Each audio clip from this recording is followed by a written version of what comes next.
नमो सिद्धाणं नमो आयिर्वाणं नमो वज्रायणं नमो लोहे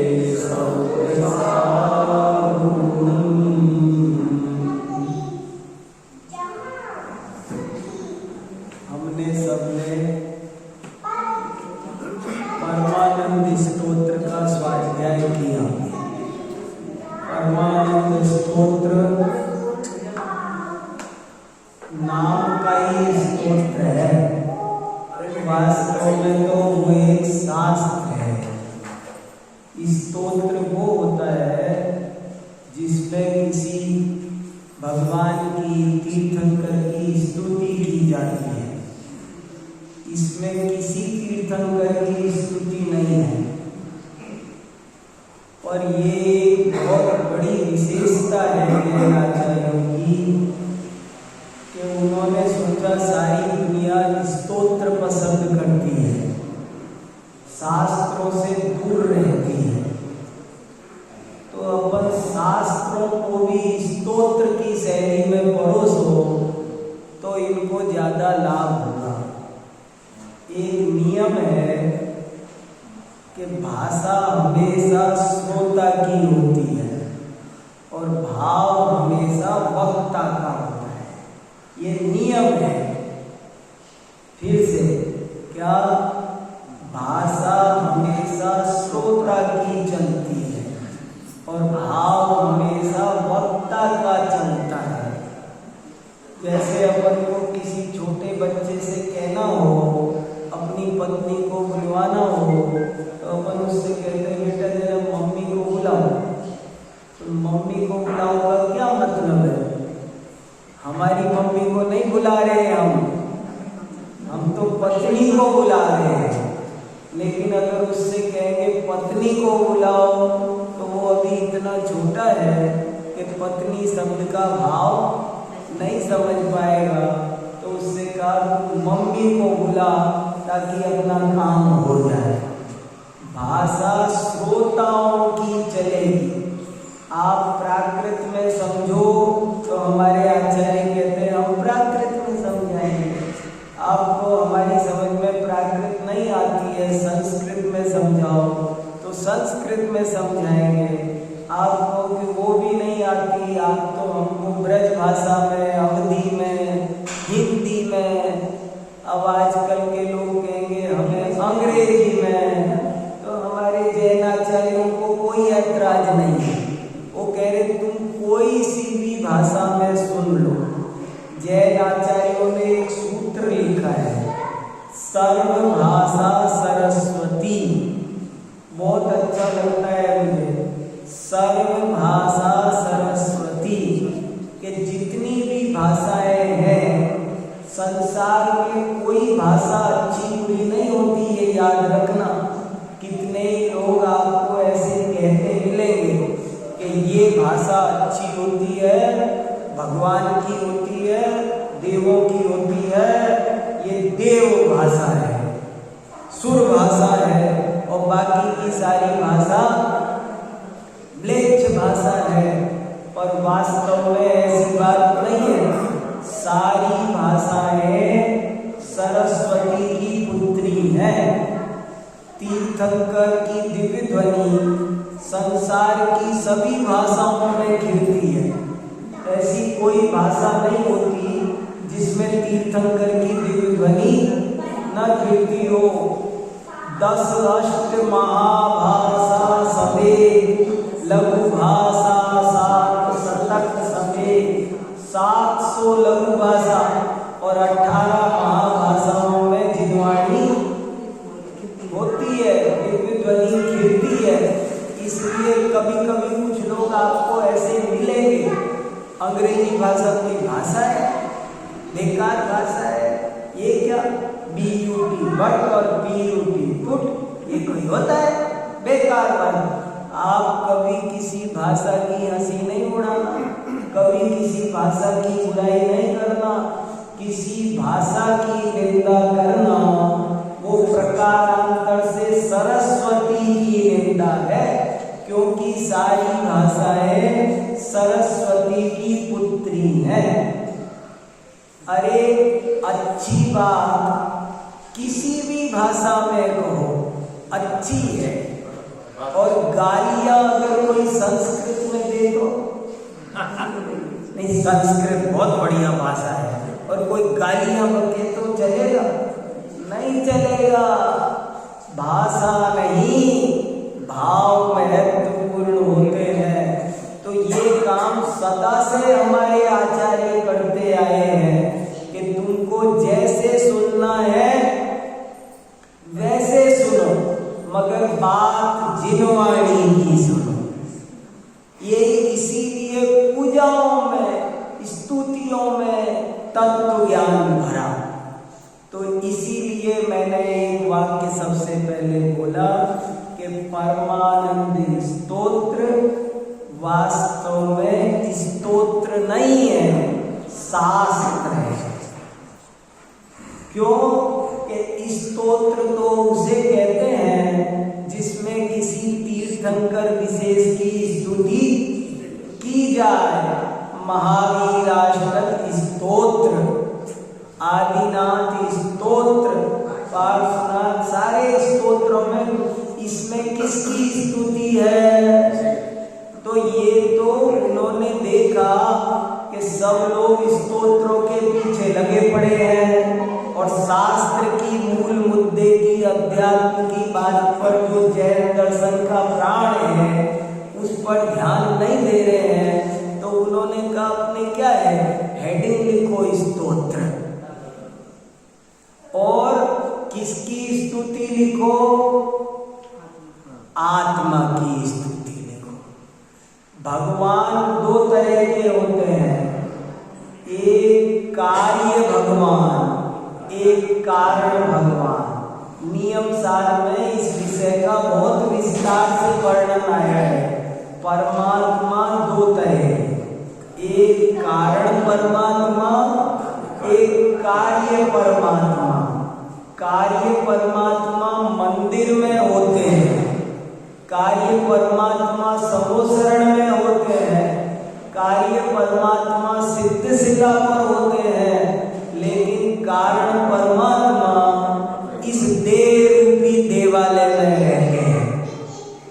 वे जिनालय में रहते हैं, वे देवालय में रहते हैं, मगर कारण परमात्मा इस देह रूपी देवालय में रहता है। उस कारण कार्य परमात्मा की आराधना से पुण्याश्रव होता है, साथ ही से पुण्य का बंध होता है। लेकिन इस कार्य परमात्मा की स्तुति से, इसकी आराधना से धर्म होता है, शुद्धोपयोग होता है, सारे कर्म कटते हैं। शास्त्र में और स्तोत्र में क्या फर्क होता है? पूजा में और प्रवचन में क्या अंतर है? सरलता से याद रह जाए सबको, इस तरीके से एक लाइन में बताता हूं। प्रवचन में और पूजा में क्या अंतर है कि जब भक्त बोले और भगवान सुने तो उसको कहते हैं पूजा, लेकिन जब भगवान बोले और भक्त सुने तो उसका नाम है प्रवचन। प्रवचन में कौन बोलता है? जिनवाणी है। जब भगवान बोलते हैं और भक्त सुनते हैं तो उसका नाम है प्रवचन। कितना महत्वपूर्ण चीज प्रवचन होता है, लेकिन समाज में उसकी काफी उपेक्षा देखी जाती है। मेरे को स्वाध्याय की रुचि कब और कैसे लगी? मेरे को इसी बात से लगी जब मैंने ये सुना कि भाई देखो किसका बोलना ज्यादा इम्पोर्टेंट है, हम भगवान को सुनाएं ये ज्यादा इम्पोर्टेंट है या उनकी हम सुने ये ज्यादा इम्पोर्टेंट है? सोचो आप। अरे हम उनको क्या सुनाएंगे? नहीं, अगर अपन अपने दुखड़े भी सुनाना चाहें तो हम क्या सुनाएंगे? तुम 3 भुवन के स्वामी, तो आप तो केवल ज्ञानी हो। वो तो हमारे दुख दर्दों को बिना कहे ही जानते हैं, अब उनको क्या सुनाएंगे? फायदा तो इसमें रहेगा कि हम उनकी सुने, लेकिन हालत क्या है कि अपन उनको सुनाते तो 2-2 घंटे, 3-3 घंटे, 4-4 घंटे, 6-6 घंटे, 8-8 घंटे सुनाएंगे हम। और जब उनके सुनाने का नंबर आएगा, जैसे समझ लो 6 घंटे का विधान हो गया और अब प्रवचन का नंबर आया, तो हम क्या कहते हैं? अब टाइम नहीं है। मैंने देखो कितना फर्क पड़ता है। मुझे एक उदाहरण में और मेरा जीवन बदला, मुझे बहुत प्रभावित किया कि आप ऐसा समझो कि मैं डॉक्टर के पास जाऊं और डॉक्टर को बताऊं कि मेरे को क्या क्या तकलीफ आजकल चल रही है। मैं उनको 1 घंटे तक बताऊं, डॉक्टर साहब यहाँ सिर में दर्द होता है, पेट में ये होता है, सो के उठता हूँ तब ये होता है, सोने से पहले ये होता है, चलता हूँ तो ये होता है, सीढ़ी चलता हूँ तो ये होता है। मैं 1 घंटे तक उनको सारी बातें अपनी सुनाऊं और 1 घंटे बाद डॉक्टर कहता है कि अच्छा सुनो, तो अभी तो मुझे दुकान को देर हो रही है, ऑफिस को देर हो रही है, डॉक्टर साहब ऑफिस को देर हो रही है, अब बताओ। फिर दूसरे दिन आए और डॉक्टर साहब वो मैंने आपको कल कहा था ना, आपने मेरा ध्यान रखना, मैंने क्या क्या कहा था, फिर सुनो, देखो मेरे को है ना, मैं सो के उठता हूँ तब ये होता है, तब ये ऐसे होता है। फिर 1 घंटे वही सुनाया जो कल सुनाया था, वो रोज सुनाते हैं। और जब डॉक्टर के कहने का नंबर आता है तो हमको ऑफिस को देर हो रही है। तो ये बात ने भी मुझे ऐसा बहुत प्रभावित किया और तब से मैंने स्वाध्याय शुरू कर दिया। मैंने कहा स्वाध्याय करना चाहिए, ये जो शास्त्र भरे हैं इनको हम पढ़ेंगे नहीं तो कैसे काम चलेगा।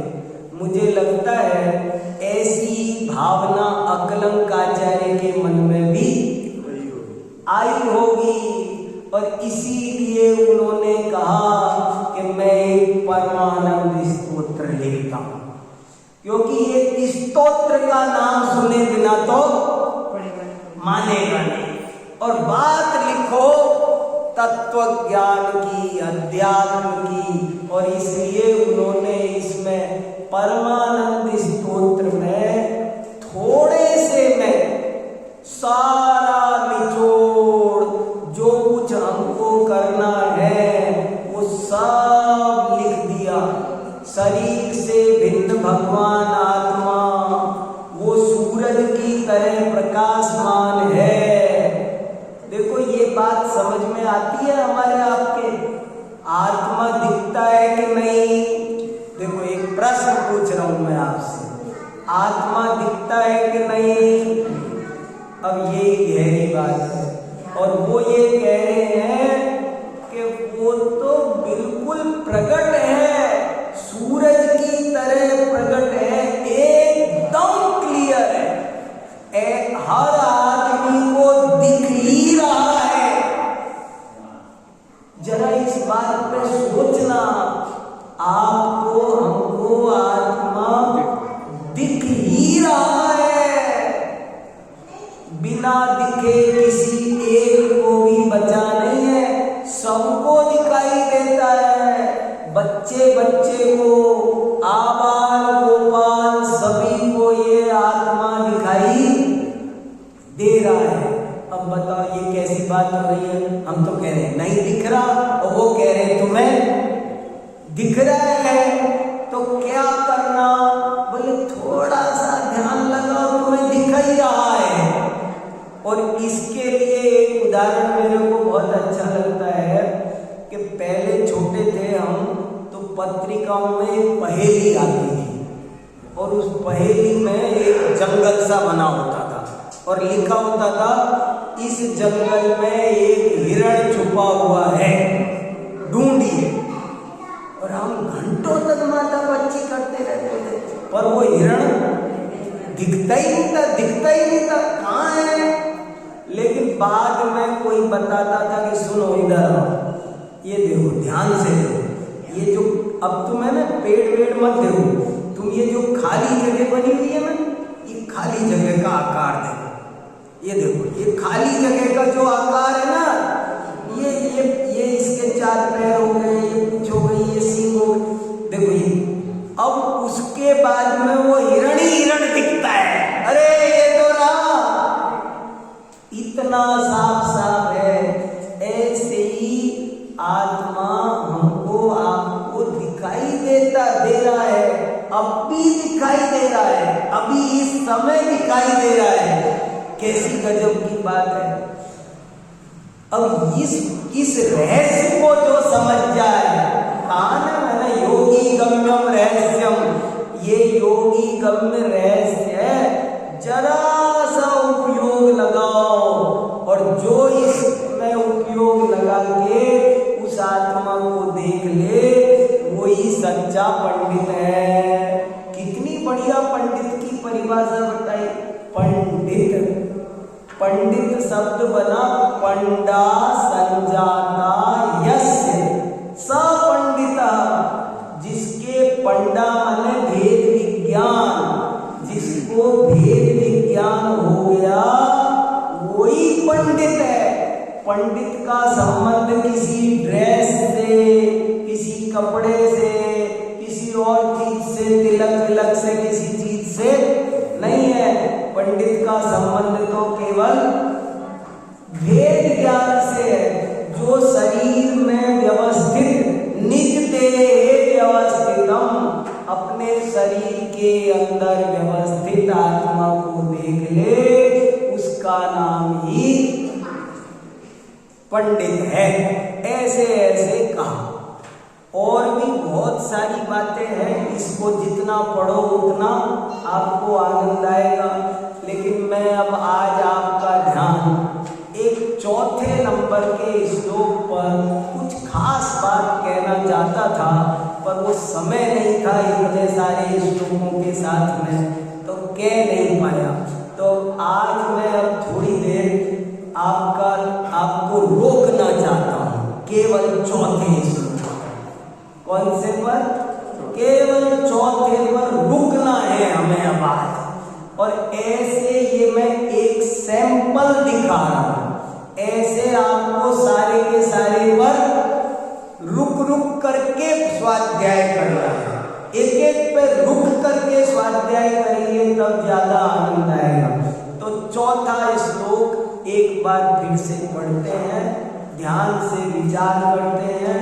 कितना बढ़िया श्लोक है, कितनी महत्वपूर्ण बात उसमें कही है। देखो क्या कहा, उत्तमा स्वात्म चिंता देह चिंता च मध्यमा, अधमा काम चिंता पर चिंता धमा। मैंने ग्रुप पर भी भेज दिया है, किसी को अगर नहीं कागज मिल रहा हो तो आप उस पर भी देख सकते हो। बहुत बढ़िया श्लोक है, याद करो इसे और गहराई से सोचो, और नहीं समझ में आए तो इस पर खूब आर्ग्यूमेंट करो कि मेरे नहीं जच रहा, जचाओ इसे, क्या कहना चाह रहे हैं। ये मेरे घर की बात नहीं, इतने बड़े अकलंक आचार्य की बात है। और ये बात जैसे यहाँ कही है, आप कहो तो ऐसी की ऐसी मैं और भी प्राकृत में से, संस्कृत में से, दूसरे ग्रंथों में से भी ये के यही अर्थ वाली दूसरी गाथा दिखा सकता हूँ आपको। कोई क्या मैं परमानंद स्तोत्र तो नहीं मानता, इसमें ऐसी बात लिखी है, तो मैं दूसरा भी दिखा सकता हूँ। बहुत जगह ये बात लिखी है, ये एकदम काम का मक्खन है। और हमारी जो बहुत एनर्जी वेस्ट हो रही है, उसको संभालने का बहुत बढ़िया उपाय है, इसलिए इस पर ध्यान देना है। ये कहा इसमें कि 4 तरह की चिंता है। इस श्लोक में 4 चरण है। एक श्लोक में, हर श्लोक में 4 चरण होते हैं। चरण समझ में आया? जो चौथा या हिस्सा हो उसे चरण कहते हैं। जैसे पलंग के 4 पाए, चौकी के 4 पाए होते हैं ना, ऐसे ही हर छंद के 4 पाए होते हैं, 4 चरण होते हैं। 4 चरण मिलकर एक श्लोक बनता है। कोई भी श्लोक बनता है तो उसमें 4 चरण होते हैं। ये भी एक श्लोक है, अनुष्टुप श्लोक है, 32 अक्षर का श्लोक होता है। श्लोक की पहचान है, श्लोक में 32 अक्षर होते हैं और 8 8 8 8 के 4 भाग में बटे हुए होते हैं। ये सब ज्ञान होना चाहिए अपने को। तो 4 चरण है और 4 चरण में उन्होंने कहा 4 तरह की चिंता है। एक उत्तम चिंता, एक मध्यम चिंता, एक अधम चिंता और एक अधमाधम चिंता।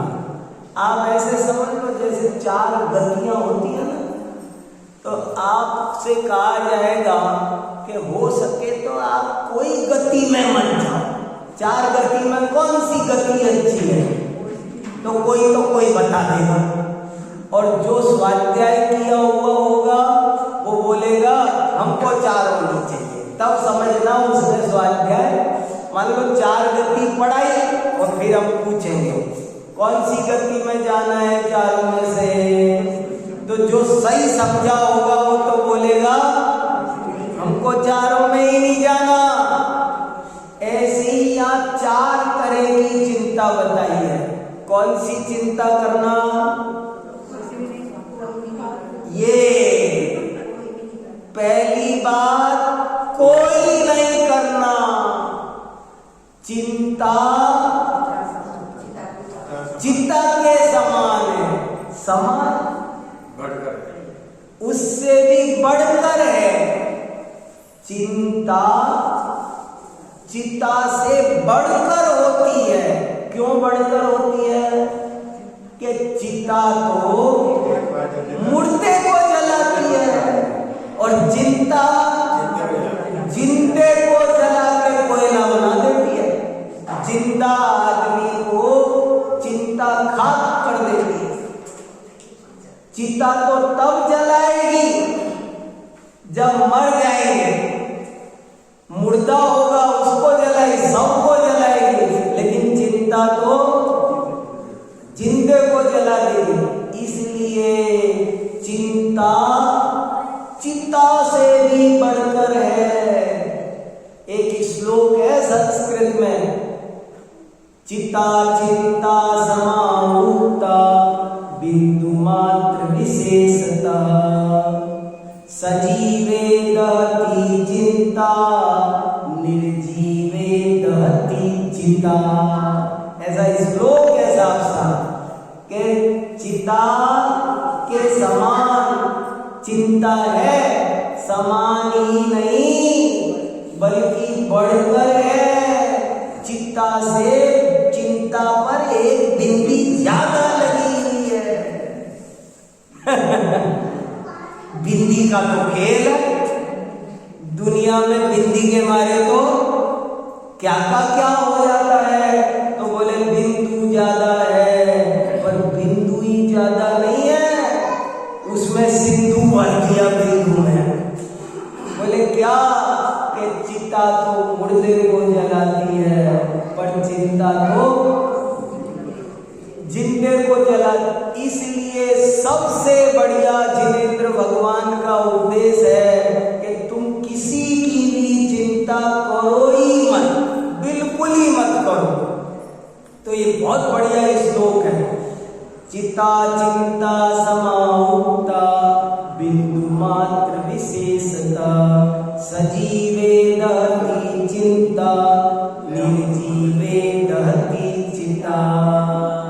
इसलिए चिंता तो करो ही मत, बिल्कुल मत करो। लेकिन ये कहते रहेंगे कि चिंता करो मत, पर ऐसा पॉसिबल नहीं है कि यहाँ कहा और वहां सब मान लिए। चिंता को छोड़ना कोई मामूली बात नहीं। आओ ना सब आगे। चिंता को छोड़ना आसान नहीं है, चिंता करनी नहीं चाहिए, ये बात सही है। देखो एक और बहुत सुंदर, मैंने 2 श्लोक भी आज ग्रुप पर भेजे हैं। महाराज जी उनको बहुत सुनाया करते थे और बहुत काम के श्लोक है, इतने अद्भुत श्लोक है, याद करने लायक। हमारा तो जीवन बदला है, हम तो इनका स्वाध्याय करते रहते हैं निरंतर। एक और सुनो आप, कितना गजब का लिखा है। चिंता बद्धौ सयल जग, 1000 साल पुराना है, प्राकृत भाषा में लिखा हुआ है। बहुत सुनाते थे बड़े महाराज जी। क्या? चिंता बद्धौ सयल जग, सारा जग, सयल जग माने, सयल माने सकल, सारी दुनिया चिंता से बंधी हुई है। सारी दुनिया, सबको चिंता लगी है, सास को भी, बहू को भी, टीचर को भी, स्टूडेंट को भी, जिनकी नौकरी लग गई उनको भी, जिनको नहीं लगी उनको भी, व्यापारी। दुनिया में चिंता से रहित कोई नहीं है, सबको कोई ना कोई चिंता लगी हुई है। चिंता बद्धौ सयल जग, चिंता किन्हु बद्ध, चिंता ने सबको बांध रखा है, लेकिन किसी ने चिंता को बांध के नहीं रखा। जे नर चिंता वस करई, ते मानस नहीं सिद्ध। और जो चिंता को बांध ले, समझ लो वो मनुष्य नहीं है, वो तो सिद्ध है। थोड़ी देर के लिए भी चिंता पर विजय प्राप्त करनी। एक बड़ी गजब की बात महाराज सुनाते थे, इतना मेरे को रोमांच होता है, इतना उसमें सार भाषित होता है कि बहुत से लोग कहते हैं मैं माला करता हूं तो मेरा मन नहीं लगता। क्या कहते हैं? आपने भी सोचा हो, बहुत कहते हैं, बोले मैं सब कहते हैं सभी कहते हैं माला करते हैं तो मन नहीं लगता। तो वो कहते थे सुनो, ये बात हमारे आचार्य जानते थे, तुम चिंता मत करो, उनको पता है। लेकिन फिर भी उन्होंने कहा अरे 108 दानों में से 3 दानों पर भी मन लग गया तो उतनी देर के लिए तुम मनुष्य नहीं हो, सिद्ध हो। आप 108 की चिंता क्यों करते हो? पहले दिन 108 पे नहीं लगेगा, पहले दिन 1 पे लग जाए तो समझ लेना जीत गए। करना दूसरे दिन 2 पे लगेगा, तीसरे दिन 3 पे लगेगा, चौथे दिन 4 पे लगेगा। धीरे धीरे सब काम होगा, जल्दी जल्दी कुछ होता जाता। थोड़ी देर के लिए भी आप चिंता रहित हुए। देखो कितना बढ़िया दुआ है। चिंता बद्धौ सयल जग, चिंता किन्हु बद्ध, जेडर चिंता बस करई, ते मानस नहीं सिद्ध। वो तो कहानी भी सुनाते थे इसकी, पर अब वो सुनाने का मुझे अभी टाइम नहीं है, वो मैं बाद में सुनाऊंगा। पर बड़ी अच्छी एक कहानी भी वो इसके साथ सुनाते थे। पर अर्थ समझो अभी फिलहाल, क्या गजब का अर्थ है। चिंता से रहित कोई है नहीं। जैसे अपन क्षमावाणी मनाते हैं तो भाई वास्तव में तो कोई दोष होना ही नहीं चाहिए, लेकिन ऐसा पॉसिबल नहीं है। जरूर थोड़ा बहुत घर में कूड़ा करकट नहीं आना चाहिए, लेकिन नहीं आना यथार्थ में तो थोड़ा बहुत आए बिना मानेगा नहीं, आएगा ही आएगा। ऐसे ही चिंता ना करो तो बहुत अच्छी बात, और अगर करो तो आगे सुनो, करनी पड़ेगी थोड़ी बहुत तो होगी ना। तो क्या करना, तो उन्होंने कहा सुनो, अब 4 डिग्री है। उत्तम, चौथा श्लोक है ना, बहुत बढ़िया श्लोक। उत्तमा स्वात्म चिंता स्यात्, इस चौथे श्लोक में बहुत भाव है। उत्तमा स्वात्म चिंता स्यात्, देह चिंता च मध्यमा, अधमा काम चिंता स्यात्, पर चिंता धमा धमा। 4 तरह की चिंता, उत्तम, मध्यम, अधम, जघन्य कहो या अधम कहो, और चौथी अधमाधम, अधम से भी अधम। 4 डिग्री बना दी। तो कहते हैं उत्तम चिंता तो ये है कि आप अपनी आत्मा की चिंता करो। चिंता माने क्या, यहाँ चिंता क्या, चिंता से क्या फायदा? चिंता माने चिंतन, उसी की परवाह करो, उसी का ध्यान रखो। चिंता शब्द क्या, चिंतन। उत्तम बात तो ये है कि आप अपनी आत्मा की चिंता करो। उत्तमा स्वात्म चिंता स्यात्, देह चिंता च मध्यमा। ये कमाल कर दिया। बोले दुनिया में, इस पूरे विश्व में जैन धर्म की ये बात मुझे बहुत प्रभावित करती है। जो जैन धर्म आत्मवादी, अध्यात्मवादी दर्शन है, वो ये कह रहा है कि इस पूरे विश्व में अपनी आत्मा के बाद सबसे ज्यादा कीमती चीज कोई है, सबसे ज्यादा ध्यान रखने लायक कोई चीज है, तो वो है तुम्हारा शरीर। बताओ, इससे ज्यादा स्वास्थ्य विज्ञान पर और क्या कहा जा सकता है? एक ही लाइन में उन्होंने इतनी बड़ी बात कह दी कि इस विश्व में आत्मा के बाद सबसे ज्यादा ध्यान रखने लायक कोई चीज है तो शरीर है। उत्तमा स्वात्म चिंता स्यात्, देह चिंता च मध्यमा, अधमा काम चिंता स्यात्, पर चिंता धमा धमा। और अधम चिंता ये है, तीसरे नंबर की चिंता ये है, मैंने पहली करोगे तो फर्स्ट डिवीजन, दूसरी करोगे तो सेकंड डिवीजन, तीसरी करोगे तो थर्ड डिवीजन, और चौथी करोगे तो फेल, और तीनों से ऊपर उठ गए तो 100 में से 100 टॉप। तो ये हिसाब बनाया। तो बोले उत्तम चिंता तो ये है कि आप अपनी आत्मा की चिंता करो।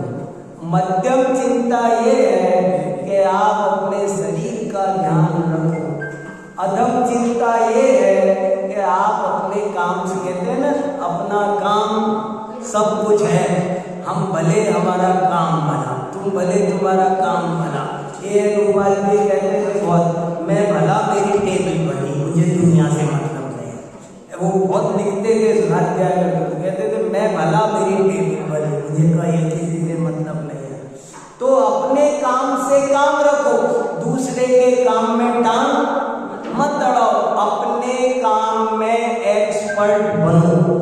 जिसको जो काम मिला है, जिसने जो काम लिया है, उस काम में हर आदमी को अपने काम के साथ न्याय करना चाहिए। आपने जगह जगह लिखा होगा ना, कर्म ही पूजा है। काम हमारी, वही हमारा। लोग अपने काम को महत्व नहीं देते हैं। उस काम में तो बढ़िया करके दिखाओ, उस काम में तो कुशल होके बताओ। इसलिए अपने काम पर ध्यान दो और पर चिंता धमाधमा। दूसरे की चिंता करना वो अधम से अधम चिंता है। देखो क्या विभाजन। अब इस पर थोड़ा बहुत शांति से सोचने की जरूरत है।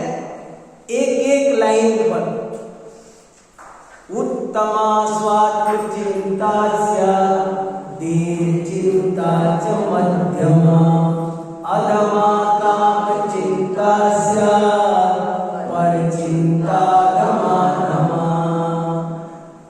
अध्यात्म विद्या को समझना हो तो ये श्लोक समझना बहुत जरूरी है। ये श्लोक में सारी अध्यात्म विद्या भरी है। ये नहीं समझे तो अध्यात्म विद्या समझ में नहीं आए। और सारी बातें आ गई इसमें, ऐसा कुछ नहीं है। लौकिक भी आ गए, व्यवहार भी आ गया, निश्चय भी आ गया, सब आ गया इसमें।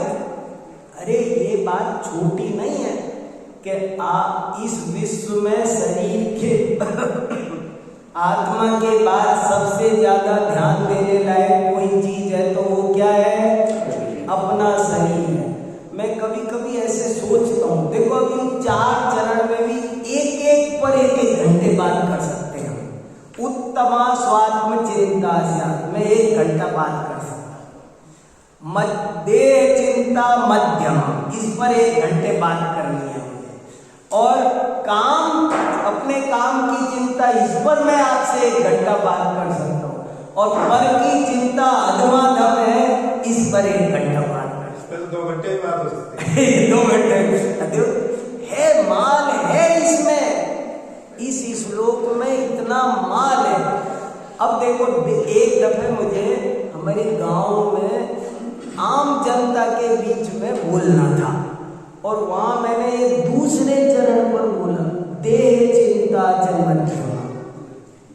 कि आप सोचो, 1 मिनट ये सोचो कि मुझे आत्मा से कोई मतलब नहीं है। जैसे आजकल के बहुत नए बच्चे कहते हैं ना, हमको आत्मा से किसने देखी आत्मा, किसने देखा स्वर्ग नरक मोक्ष, हमें आत्मा का कल्याण कुछ नहीं करना, हमें तो शरीर का कल्याण करना है।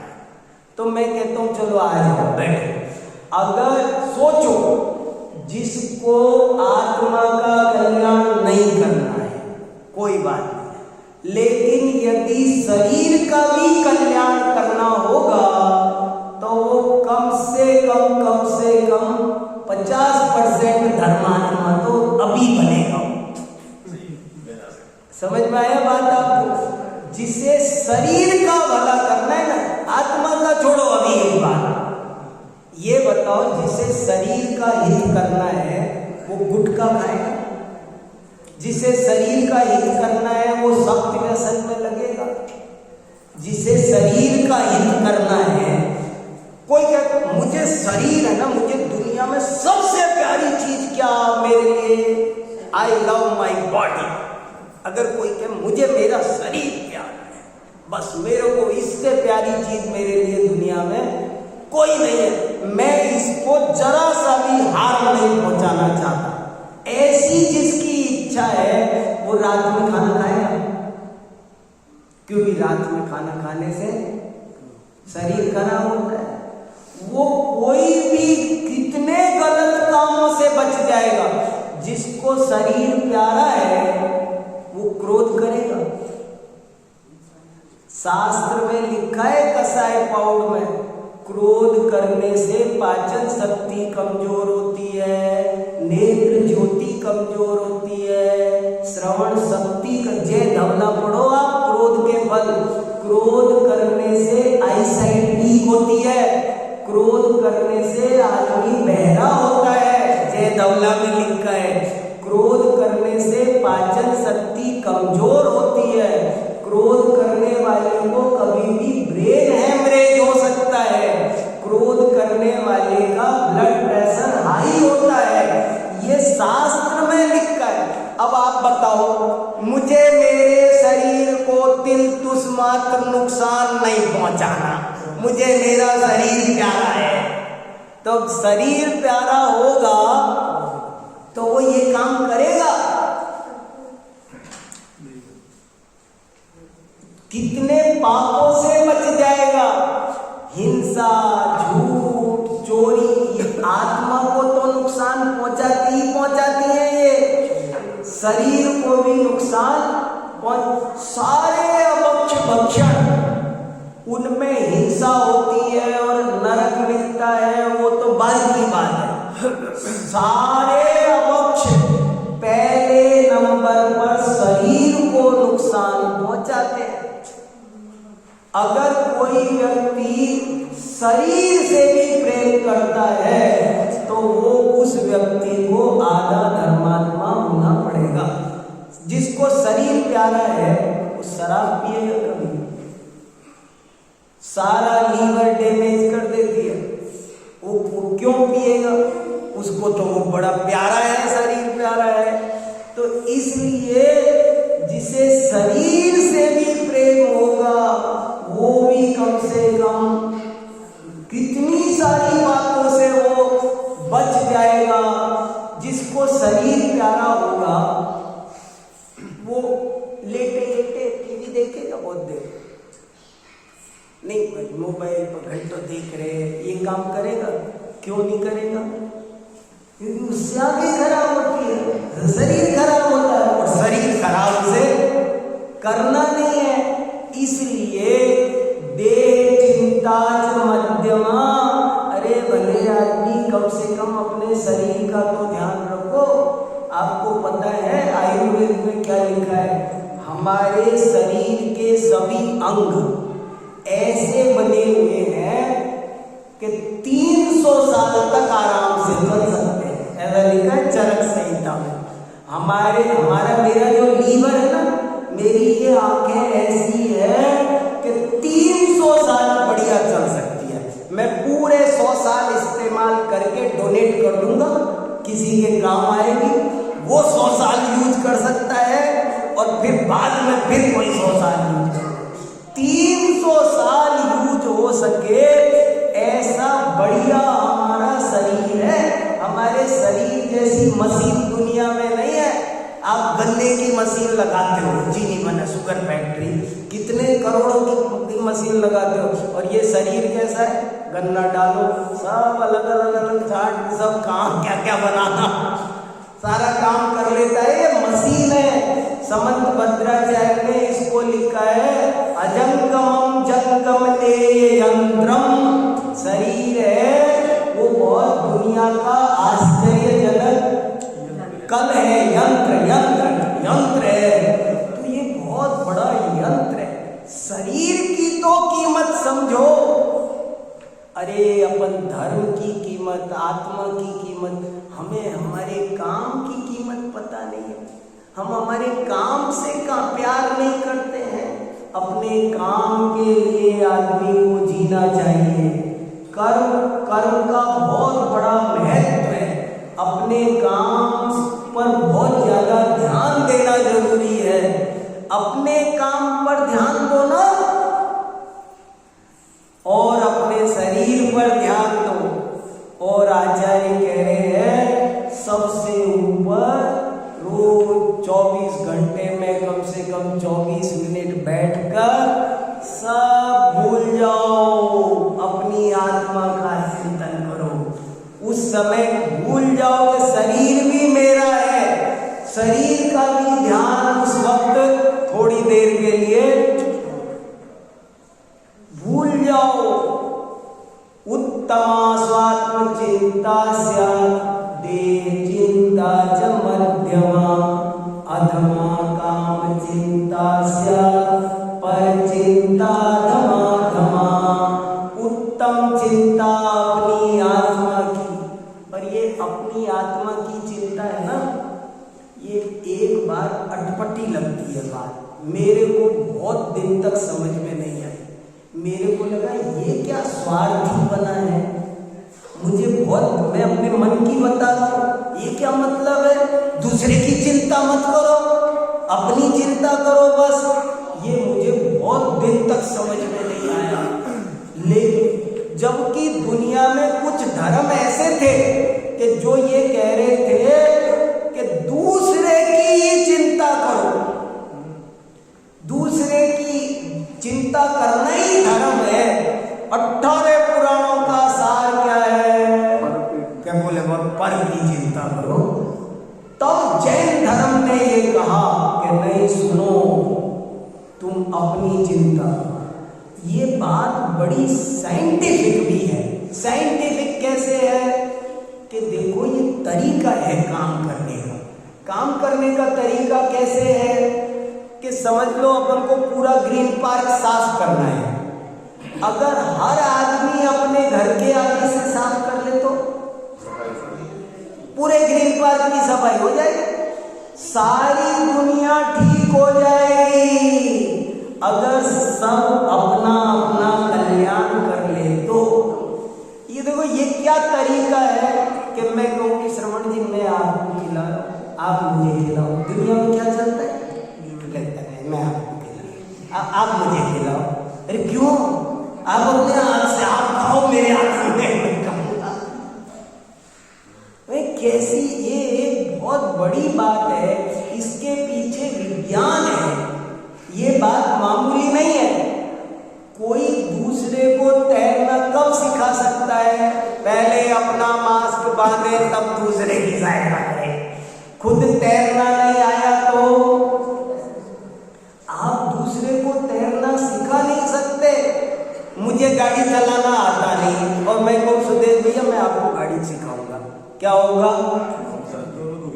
दोनों मरेंगे हम। इसलिए कहा कि पहले अपने को सुधारो। हमको तैरना आएगा तो हम दूसरे को सिखा। सारे तीर्थंकर दीक्षा लेते हैं, उस दिन मौन हो जाते हैं। बताओ, महावीर भगवान जिनकी जयंती आने वाली है, वो जिस दिन दीक्षा ली उस दिन मौन हो गए, कुछ बोला नहीं। मैं कभी कभी सोचता हूँ अपन को हर हफ्ते प्रवचन करना, और उन्होंने एक प्रवचन नहीं किया, एक किताब नहीं लिखी, एक लेख नहीं लिखा। क्या वे जानते थे कि लोटा छनता है, कुआ कभी भी छनता? यही व्यवस्था है। कोई किसी को समझा सकता होता तो आदिनाथ भगवान अपने पोते को तो समझा लेते।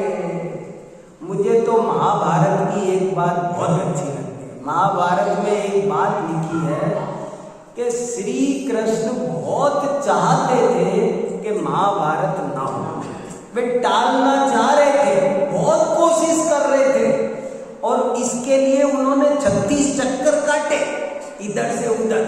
कभी कौरवों के गए, पांडवों के बहुत गए, चप्पल घिस गई हो, इतने चक्कर काटे। लेकिन चक्कर क्या पड़ता था? जैसे कि वो दुर्योधन के पास गए, तो दुर्योधन के पास जाते थे तो दुर्योधन झट से खड़ा होके पैर छूता था, कुर्सी देता था, बैठो चाचा, खूब आदर करता था, नाश्ता कराता था। तब श्री कृष्ण कहते थे, दुर्योधन तू पैर छूता है, नमस्ते करता है, इतनी इज्जत करता है, पर कहना तो मानता नहीं है। अरे भले आदमी, तू मेरा जरा सा कहना मान।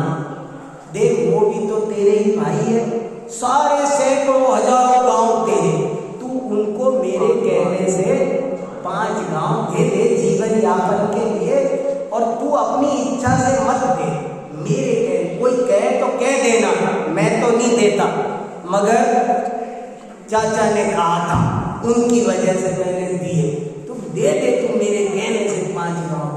तो दुर्योधन बहुत इज्जत करता, पैर छूता, सब करता, लेकिन जब गांव देने की बात आती तो बिखर जाता और कहता, सूच्यग्रम न दास्यामि। क्या कहा चाचा? 5 गांव? सुई की नोक नहीं दूंगा, सुई की नोक बराबर नहीं दूंगा, सूच्यग्रम न दास्यामि। ए भैया, थक गए। थका के श्री कृष्ण फिर युधिष्ठिर के पास गए और युधिष्ठिर के पास जाके कहने लगे, अरे युधिष्ठिर, मूर्खों को नहीं समझाया जाता, समझदार को समझाया जाता है। वो तो पागल है, तुम उसके मुंह क्यों लगते हो? तुम तो समझदार हो। ये बताओ, न्याय तो फिर भी नहीं हुआ, बंटवारा तो हुआ नहीं ना, आधा आधा तो होना चाहिए था, वो तो हुआ नहीं। अब तुम 5 गांव की शर्त, 5 गांव लेके भी क्या करोगे? जिनके पास 5 गांव नहीं है वो क्या जी नहीं रहे? छोड़ो तुम, मेरे कहने से 5 गांव की जिद छोड़ दो, तुम छोड़ दो। तो युधिष्ठिर बिगड़ जाता, कहता था हमने क्या चूड़ी पहन रखी है, कैसे नहीं देगा? वो देगा, उसकी छाया देगी, 5 गांव को उसको देनी पड़ी। ए भैया, अब आखिरी लाइन सुनो, आखिरी लाइन में ही तो भाव है, वहां जो लिखा वो सुनो। देखो, श्री कृष्ण जैसा चतुर कूटनीतिज्ञ युधिष्ठिर जैसे धर्मात्मा को भी नहीं समझा सका, कौन किसको समझा सकता है? हम और आप किस पेड़ के पत्ते हैं भैया? अपन को भ्रम हो जाता है, हमने किसी को समझाया, उसकी भली होनहार होती है तो वो खिंची आता है और उसे थोड़ा सा इशारा मिल जाता है और हमको भ्रम हो जाता है कि मैंने उसको संभाल लिया। वास्तव में कोई किसी को संभाल सकता नहीं है। अपने बच्चे सब अपन निमित्त मात्र हैं, थोड़े से, वो भी उसकी योग्यता पकी हो तो। अध्यात्म विद्या समझनी हो तो ये बात समझना जरूरी है, उसकी अपनी तैयारी हुई हो, उसकी योग्यता पकी हो तो हम और आप डूबते को तिनके का सारा जैसा थोड़ा सा निमित्त है बस। इसलिए ये बात हमको बहुत अच्छे से समझनी है। उत्तमा स्वात्म चिंता स्यात्, देह चिंता च मध्यमा, अधमा काम चिंता स्यात्, पर चिंता धमा धमा। ऐसे इस परमानंद स्तोत्र